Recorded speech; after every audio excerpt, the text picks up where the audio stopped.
greatest event that took place in this world was not the crucifixion of Jesus Christ, but the resurrection of Jesus Christ.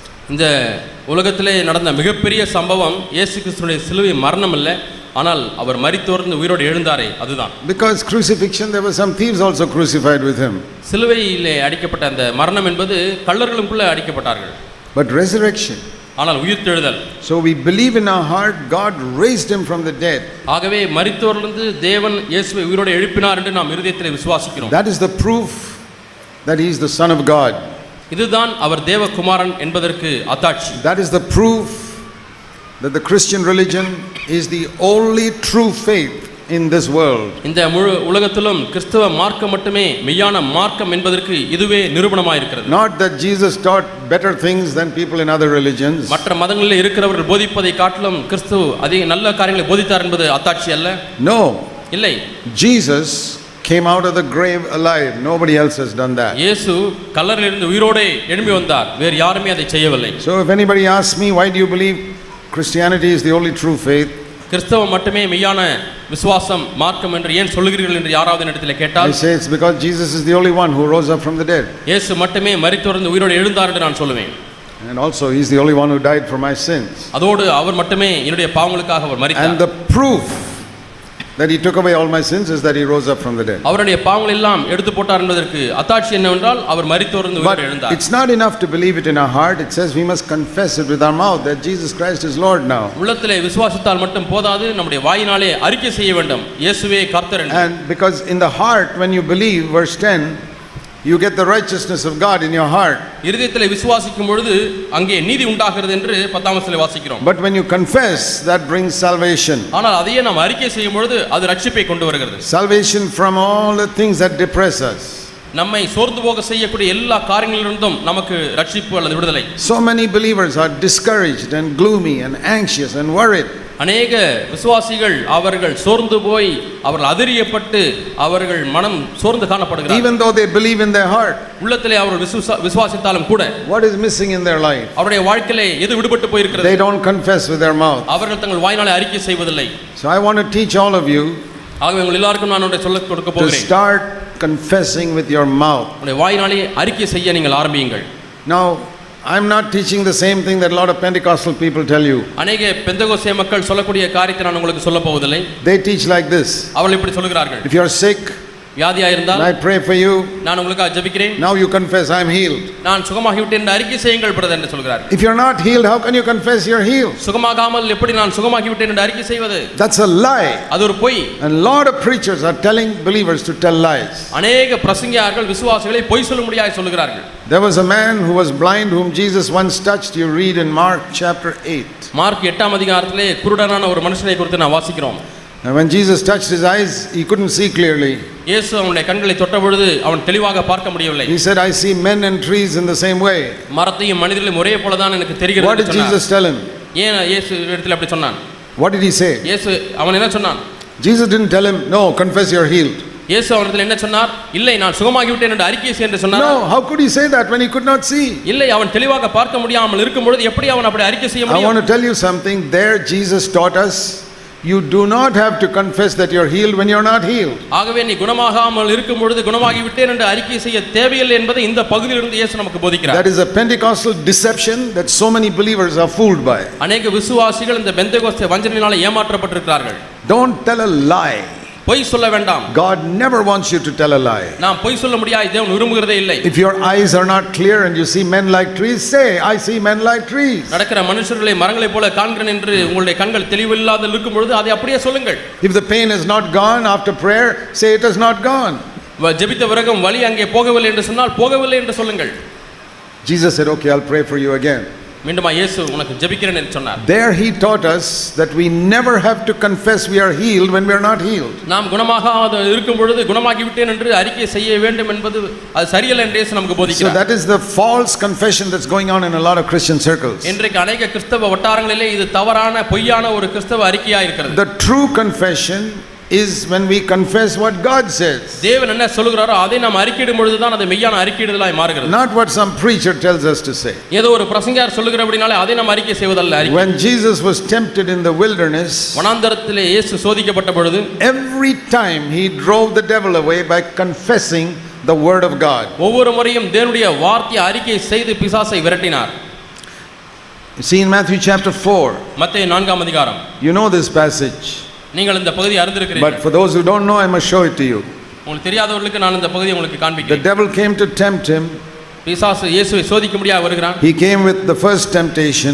முதல் சோதனையோடு வருகிறான். How did Jesus reply? இயேசு எப்படி பதில் சொன்னார்? Verse 4. 4ஆம் வசனம். It is written. இப்படி எழுதப்பட்டிருக்கிறது. Next temptation. அடுத்த சோதனை. What did Jesus reply? இயேசு என்ன Verse 7. It is written. 7ஆம் வசனத்தில் இப்படி எழுதியிருக்கிறது என்று சொன்னார். The third temptation. மூன்றாவது சோதனை. What did Jesus say? இயேசு என்ன சொன்னார்? It is written. Verse 10. 10ஆம் வசனத்தில் வாசிக்கிறோம் இப்படி எழுதியிருக்கிறதே என்றார். In other words, he just quoted the word of God. இன்னொரு வார்த்தையில சொல்லப்போனால் தேவனுடைய வார்த்தையை அடிக்கோடிட்டு பேசினார். Now go back to the Garden of Eden. இப்பொழுது ஏதேன் தோட்டத்துக்கு போங்கள். When the devil came to Eve அந்த பிசாசு ஏவாள் இடத்துல வந்த பொழுது and said, has God said that you cannot eat from this tree? இந்த விருட்சத்தின் கனியை புசிக்க கூடாது என்று தேவன் சொன்னதுண்டோ? And we read in Genesis 3 that Eve said, yes, God has said that if you eat from that you will die. ஆம், அதை புசிக்க மாத்திரத்தில் நீ மரிப்பாய், சாகவே சாவாய் என்று ஆண்டவர் சொன்னார் என்று ஏவாள் சொல்கிறார். Genesis 3:3. ஆதியாகமம் 3ஆம் அதிகாரம் 3ஆம் வசனம். She did what she said what Jesus said, quoted the word of God. இயேசு நமக்கு சொன்னாரே வேத வார்த்தையை அடிக்கோடிட்டு சொல்லுங்கள் என்று அதே போல இங்கே ஏவாளும் செய்தாள். That was good. அது நல்லதுதான். But then the devil said, அதற்கு பிறகு பிசாசு சொல்கிறான், no. இல்லை. Verse 4, you will not die. நீ சாகவே சாவதில்லை. What should Eve have said? ஏவாள் அங்கே என்ன சொல்லியிருக்க வேண்டும்? She should have said, but God has said I will die. ஆனால் நான் சாவேன் என்று தேவன் சொல்லியிருக்கிறார் என்று சொல்லியிருக்க வேண்டும். The whole story would have been different. முழு கதையும் வித்தியாசமாக மாறி இருந்திருக்கும். The failure came because she did not confess the word of God. தேவனுடைய வார்த்தையை அப்படியே அறிக்கை செய்யாதபடினாலே அங்கு ஒரு வீழ்ச்சி ஏற்பட்டது. And all your failure and depression and anxiety come because you don't confess the word of உங்களுடைய God. கலக்கம், உங்களுடைய சோர்வு, உங்களுடைய வீழ்ச்சிகள் எல்லாம் எதனால வருகிறது என்று சொன்னால் நீங்கள் தேவன் சொன்னதை அப்படியே நீங்கள் அறிக்கை செய்யவில்லை. You follow Jesus' example and say, this is what God's word says. இயேசுவுடைய மாதிரியை பின்பற்றி இதுதான் தேவன் சொல்லி இருக்கிறார் என்று அறிக்கை செய்யுங்கள். And you got to say that to the devil. பிசாசிடத்திலே சொல்ல வேண்டும். Revelation chapter 12. வெளிப்படுத்தின விசேஷம் 12ஆம் அதிகாரம். Here it tells us how we can overcome Satan. நாம் சாத்தானை எப்படி ஜெயிக்க முடியும் என்று இங்கே வாசிக்கிறோம். Revelation 12. வெளிப்படுத்தின விசேஷம் 12ஆம் Satan is அதிகாரம். called in verse 11 the accuser of the brethren. 11ஆம் வசனத்திலே சகோதரரை குற்றம் சாட்டுகிறவன் என்று பிசாசு அழைக்கப்படுகிறான். How can you overcome? அவனை எப்படி மேற்கொள்ள முடியும்? Satan will accuse you, you're bad, you're not good, you're not good. நீ இன்னும் நன்றாகவில்லை, நீ இன்னும் வளரவில்லை, நீ சரியில்லை என்று குற்றம் சாட்டிக் கொண்டே இருப்பான். So many problems in your life, they will never get solved. உன்னுடைய வாழ்க்கையில் எத்தனையோ பிரச்சனைகள் இருக்கிறது, அவைகள் ஒரு காலம் தீர்க்கப்படுவதில்லை. God doesn't love you. தேவன் உன்னை நேசிப்பதில்லை. Your sins are not forgiven. உன்னுடைய பாவங்கள் மன்னிக்கப்படவில்லை. So many lies the devil will tell you. எத்தனையோ பொய்களை பிசாசு உங்களுக்கு சொல்வான். How to overcome those temptations? இந்த சோதனைகளை எப்படி மேற்கொள்வது? It says here in verse 11. 11ஆம் வசனத்திலே வாசிக்கிறோம். Revelation 12:11. வெளிப்படுத்தின விசேஷம் 12ஆம் அதிகாரம் They 11ஆம் வசனம். overcame Satan by the blood of the lamb. ஆட்டுக்குட்டியின் இரத்தத்தினாலே சாத்தானை ஜெயித்தார்கள். That means they say to Satan, the blood of Jesus has cleansed me. அது என்ன பொருள் என்று சொன்னால் சாத்தானை பார்த்து இயேசு கிறிஸ்துவின் இரத்தம் என்னை சுத்தப்படுத்தி இருக்கிறது என்று சொல்கிறார். It is not some mantra. இது ஏதோ ஒரு மந்திரம் அல்ல. That you say the blood, the blood, the blood, the blood, the blood. இயேசுவின் இரத்தம், இயேசுவின் இரத்தம், இயேசுவின் இரத்தம் என்று சொல்லக்கூடிய மந்திரம் அல்ல. That is a foolish repetition. இது புத்திரமான திருப்பிச் சொல்லுதலாகும். Jesus said we must not do meaningless repetition. நீங்கள் அர்த்தமற்ற விதத்திலே திருப்பி வீணான வார்த்தை திருப்பி சொல்லக்கூடாது என்று சொல்கிறார். There's no use saying Jesus, Jesus, Jesus, Jesus. இயேசு இயேசு இயேசு இயேசு என்று சொல்வதிலே பிரயோஜனம் இல்லை. This is all Pentecostal deception. இவைகளெல்லாம் பெந்தகோஸ்தருடைய ஏமாற்று வேலை. And I'm sorry to say there are some believers even in our midst who practice that deception. நம்முடைய மத்தியில் இருக்கக்கூடிய சில விசுவாசிகளும் இப்படிப்பட்ட வஞ்சனையை பண்பாற்றுகிறார்கள் என்பதை சொல்வதிலே வருத்தப்படுகிறேன். You don't have to tell the devil something twice. He understands it if you say it once. சாத்தானிடத்தில் ஒரு முறை சொன்னாலே அவனுக்கு விளங்கிவிடும். நீங்கள் இரண்டு முறை சொல்ல தேவையில்லை. Jesus didn't keep on saying it is written, it is written, it is written, it is written. எழுதியிருக்கிறது He said it once. சொல்லிக் கொண்டே இருந்தாரா? ஒரு முறை தான் சொன்னார். The devil can hear you. சாத்தான் So பேசுவதை கேட்க we முடியும். say the blood of Jesus has cleansed me. ஆகவே இயேசுவின் இரத்தம் என்னை சுத்திகரித்திருக்கிறது. I don't have to keep on saying that Jesus blood, Jesus blood, Jesus blood. இயேசுவின் இரத்தம், இயேசுவின் இரத்தம், இயேசுவின் இரத்தம் என்று சொல்ல தேவையில்லை. Just say, the blood of Christ has cleansed me. இயேசு கிறிஸ்துவின் இரத்தம் என்னை சுத்திகரித்திருக்கிறது என்று சொன்னால் போதும். And it says the word of their testimony. தங்கள் சாட்சியின் வசனத்தினாலே அவனை ஜெயித்தார்கள். Testimony to whom? யாருக்கு சாட்சி? Not testimony in the church. சபையிலே சொல்லப்படுகிற சாட்சி அல்ல. This is the testimony to the devil. பிசாசுக்கு நீங்கள் சொல்லக்கூடிய சாட்சி. My dear brothers and sisters, என் அருமையான சகோதர சகோதரிகளே, just like when you pray, you speak to God. நீங்கள் எப்படி ஜெபத்திலே தேவனோடு கூட பேசுகிறீர்களோ, and like when we speak to each other, we use our tongue to speak to each other. நாம் ஒருவரோடு பேசும்பொழுது நம்முடைய நாவை பயன்படுத்தி பேசுகிறோம். The devil is also a real person. பிசாசும் ஒரு உண்மையான ஆள். He is not everywhere like God. தேவனைப் போல அவன் எல்லா இடத்திலேயும் இல்லை. He is a created being. He can be only in one place. அவன் சிருஷ்டிக்கப்பட்ட வஸ்து. அவன் ஒரு முறை ஒரு இடத்துல தான் இருக்க முடியும். If the devil is in Chennai, he cannot be in Karaikudi. பிசாசு சென்னையில இருந்தால் காரைக்குடியில் இருக்க முடியாது. He can only be in one place. அவன் ஒரே ஒரு இடத்துல தான் இருக்க முடியும். But he's got millions of demons. ஆனால் அவனுக்கு லட்சக்கணக்கான ஆயிரக்கணக்கான and those அசுத்தாவிகள் இருக்கு. demons are all over the place. பேய்கள் எல்லா இடங்களிலும் இருக்கிறது. So when we say we speak to Satan, we speak to all his junior demons. Same thing. பிசாசுகளிலே பேசுங்கள் என்று சொன்னால் அவனுடைய ஜூனியர்களாக இருக்கக்கூடிய பேய்களிடத்திலே பேசுகிறோம். So this is something we must learn to confess if we want to be overcomers. ஆகவே நாம் ஜெயாளிகளாக இருக்க வேண்டும் என்று சொன்னால் நாம் அறிக்கையிடுவதை நாம் கற்றுக்கொள்ள வேண்டும். So I want to teach you 8 scriptures that you must learn to confess. ஆகவே நீங்கள் அறிக்கையிடுவதற்கு 8 வேத வார்த்தைகளை உங்களுக்கு நான் சொல்லிக் கொடுக்க போகிறேன். Please remember them. இவைகளை ஞாபகத்தில் வைத்துக் கொள்ளுங்கள். It will change your life. இது உங்களுடைய வாழ்க்கையை மாற்றிவிடும். 8 scriptures. 8 வேத வசனங்கள். And what you must confess to the devil is the word of your testimony. நீங்கள் பிசாசிடத்தில் என்ன அறிக்கையிடுகிறீர்களோ அதுதான் உங்களுடைய சாட்சியின் வசனம். Okay, number 1. முதலாவதாக John 17:23. யோவான் 17ஆம் அதிகாரம் 23ஆம் வசனம்.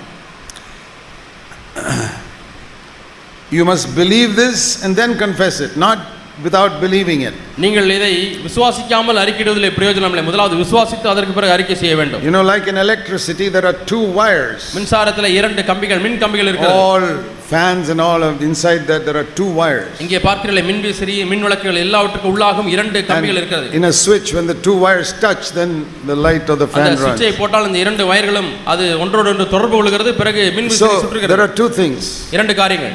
Believe in your heart and confess with your mouth. இதயத்திலே விசுவாசித்து வாயினாலே அறிக்கை செய்வது. If you believe and don't confess, nothing happens. நீங்கள் விசுவாசித்து அறிக்கை செய்யாவிட்டால் ஒன்றும் நடக்காது. If you confess but don't believe, nothing happens. அறிக்கை செய்து விசுவாசிக்காவிட்டால் ஒன்றும் நடக்காது. So you must say, ஆகவே நீங்கள் சொல்ல வேண்டும், I believe and therefore I confess. நான் விசுவாசிக்கிறேன் ஆகையால் நான் அறிக்கையிடுகிறேன். What does it say in John 17:23? இங்கே யோவான் 17:23 என்ன சொல்லப்பட்டிருக்கிறது? To me, this is the most important truth for me in the whole Bible. இந்த முழு வேதாகமத்திலும் என்னை பொறுத்தவரை இது முக்கியமான சத்தியம். The most important truth. மிக முக்கியமான சத்தியம். There are more than 31,000 verses in the Bible. வேதத்திலே 31000 வசனங்களுக்கு அதிகமான வசனங்கள் But this is இருக்கிறது. the most important word. ஆனால் எல்லாவற்றை காட்டிலும் இதுதான் முக்கியமான வசனம். For me. எனக்கு. What is it? அது என்ன? The Father loves me exactly as much as he loved Jesus. பிதாவானவர் இயேசு எந்த அளவுக்கு நேசித்தாரோ அதே அளவுக்கு என்னையும் நேசிக்கிறார். So we must confess that. ஆகவே இதை நாம் அறிக்கை செய்ய வேண்டும். Satan, சாத்தானே, God the Father loves me as much as he loved Jesus. பிதாவாகிய தேவன் இயேசுவை எந்த அளவுக்கு நேசித்தாரோ அதே போல என்னையும் நேசிக்கிறார். So I will always rejoice. ஆகவே நான் எப்பொழுதும் சந்தோஷமாக இருப்பேன். My joy is not found in money or comfort or healing or any such thing. என்னுடைய சந்தோஷம் பணத்திலேயோ வசதியிலேயோ அல்லது குணமாக்குதலிலோ இல்லை. No. இல்லை. 100 prayers of mine God may not answer. Never mind. என்னுடைய 100 ஜெபங்களுக்கு தேவன் பதில் கொடுக்காமல் இருக்கலாம். அது எனக்கு ஒரு பொருட்டல்ல. It is still true that God loves me as he loved Jesus. இன்னுமாய் தேவன் எப்படி இயேசுவை நேசித்தார் அதே போல என்னையும் நேசிக்கிறார். So I will rejoice. ஆகவே நான் மகிழ்ச்சியாக இருப்பேன். Whatever else may be wrong in the world, இந்த உலகத்தில் எது தவறாய் தாறுமாறாய் போனாலும் சரி, I will rejoice because God loves me as he loved Jesus. இயேசுவை நேசித்தது போலவே அவர் என்னை நேசிக்கிறபடினாலே நான் சந்தோஷமாக இருப்பேன், So மகிழ்ச்சியாக. that's the first truth that we must be established in. ஆகவே நாம் நிலைவரப்படக்கூடியதான முதல் சத்தியம் இதுதான். Not just that God loves me, ஏதோ தேவன் என்னை நேசிக்கிறார் என்று but மட்டுமல்ல, he loves me as much as he loved Jesus. இயேசு எந்த அளவாய் நேசித்தார் அதே அளவாய் என்னை நேசிக்கிறார். The second thing இரண்டாவது which we must confess, நாம் அறிக்கையிட வேண்டிய இரண்டாவது காரியம் it's in Hebrews 8 எபிரேயர் 8ஆம் அதிகாரம் and verse 12, 12ஆம் வசனம். where God says, I will be merciful to their iniquities and I will remember their sins no more. நான் அவர்கள் அநியாயங்களை கிருபையாய் மன்னித்து அவருடைய பாவங்களையும் அக்கிரமங்களையும் இனி நினையாமல் இருப்பேன். I must confess to the devil, நான் பிசாசை பார்த்து அறிக்கை செய்ய வேண்டும். God has forgiven all my sins. எல்லா பாவங்களையும் தேவன் மன்னித்து விட்டார். Don't just believe in your heart, confess it with your mouth. உள்ளத்திலே விசுவாசித்தால் மட்டும் போதாது, வாயினாலே அறிக்கை செய்யுங்கள். And he will not remember my sins against me. எனக்கு விரோதமாக அந்த பாவங்களை அவர் நினைவுகூர மாட்டார். Tell the devil that. பிசாசனிடத்தில் சொல்லுங்கள். All the terrible things I did in my past life, God will not remember. என்னுடைய கடந்த கால வாழ்க்கையில் நான் செய்த கொடிய பாவங்களை எல்லாம் தேவன் என்னை நினைக்க மாட்டார். Because I have confessed my sins to him. ஏனென்றால் நான் என்னுடைய பாவங்களை அவரிடத்தில் அறிக்கை செய்திருக்கிறேன். Like it says in 1 John 1:9. 1 யோவான் 1:9 சொல்லப்பட்டது போல, if we confess our sins, நம்முடைய பாவங்களை நாம் அறிக்கை செய்வோமானால், God is faithful to forgive and cleanse us completely. அவர் நம்மை மன்னித்து சுத்திகரிப்பதற்கு அவர் உண்மையும் நீதியும் உள்ளவராய் இருக்கிறார். Not only forgive and cleanse, but he says, I won't remember it. அதை அவர் மன்னித்து சுத்திகரிப்பது மட்டுமல்ல, இனி நினையாமல் இருப்பேன், நான் மறந்து விடுவேன் என்று சொல்கிறார். And you must tell the devil that. நீங்கள் பிசாசனிடத்தில் இதை சொல்ல வேண்டும். I believe God has forgiven all my sin. என்னுடைய எல்லா பாவங்களையும் தேவன் மன்னித்து விட்டார். And he does not remember it anymore. அதை இனிமேலும் அவர் நினைக்க மாட்டார். And therefore I will not live with guilt all the time. ஆகவே எப்பொழுதும் குற்ற உணர்வோடு கூட நான் வாழ மாட்டேன். I must not live with guilt even for a single moment. ஒரு க்ஷண பொழுதாயிலும் நான் குற்ற உணர்வோடு கூட வாழக்கூடாது. So many believers are living with guilt. அநேக விசுவாசிகள் குற்ற உணர்விலேயே வாழ்ந்து கொண்டிருக்கிறார்கள். And the devil harasses them, makes them feel condemned. சாத்தான் அவர்களை ஆக்கினைக்குட்படுத்தி அவர்களை குற்ற உணர்வை செய்கிறான். So that's the second confession. ஆகவே இதுதான் இரண்டாம் அறிக்கை. God has forgiven all my sins. தேவன் எல்லா பாவங்களையும் மன்னித்து He will not remember it anymore. அவைகளை இனிமேல் நினைப்பதில்லை. So I will not live with guilt. ஆகவே நான் ஒரு காலம் குற்ற உணர்வோடு கூட வாழ மாட்டேன்.